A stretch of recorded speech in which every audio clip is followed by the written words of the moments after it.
Hi guys, Tania here from NONaffArt. So today we're going to be interviewing Rorie Brophy, and he's one of the lead artists on the Bran's Treasure.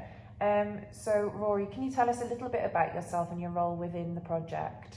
Hi Tanya, I'm lead artist on Bran's Treasure, which is a series of giant coins that are going to represent the treasure that have been protected by the giant wicker bees. My background is I'm Irish, but I've been over here for 20 years. I've gone native, I live quite close to here. I'm a sculptor, artist, and I'm also a professional prop maker for film and television. And I also teach in the Royal Welsh College of Music and Drama. And that's kind of me and my background.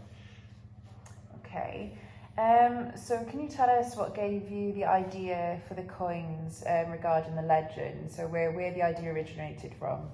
Well, we looked at, the idea was always to have treasure, and then we had a long conversation about what kind of treasure and what this treasure looked like.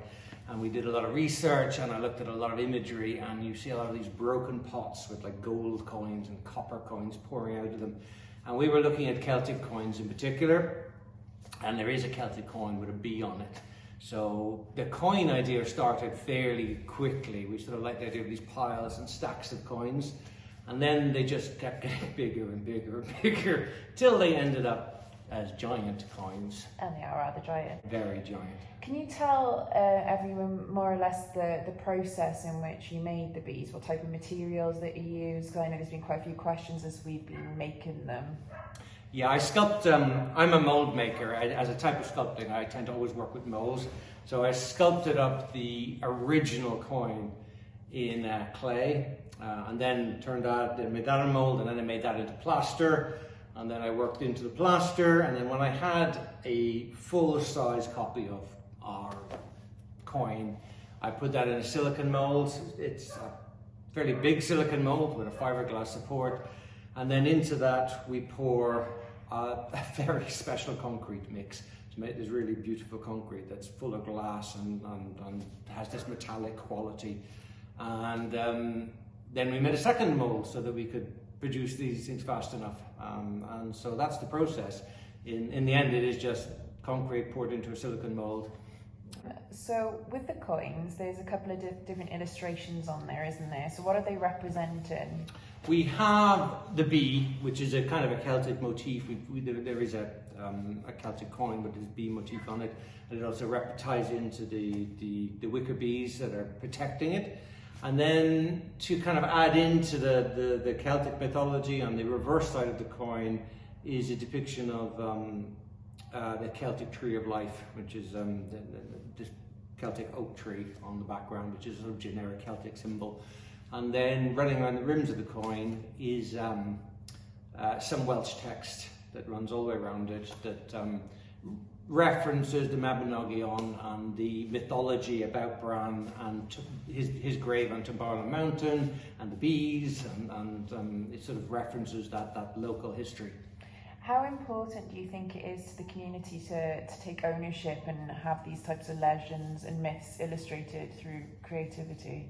I think this is what this is all about. We're about the local legends. This is what is unique about every little part of this area. Every mountain seems to have its own little legend.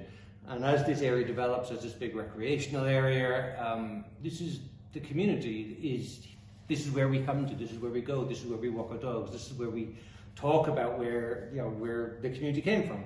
So the legends are important, and I think we don't know enough about them. We lose our local history, we lose our oral history, and so these become talking points where we can talk to children about the local legends, and they're great legends. They're crazy legends, but they're brilliant. And everybody knows Twmbarlwm mountain. Let's have more of these. Let's have more of these stories and reenact them and put more pieces of artwork so we can have these conversations. So we've been considering other avenues. What other elements do you think could be illustrated? What other stories within Bran himself? Yeah, Bran is waiting. Bran hasn't been made yet. We're playing around with the legend of Bran.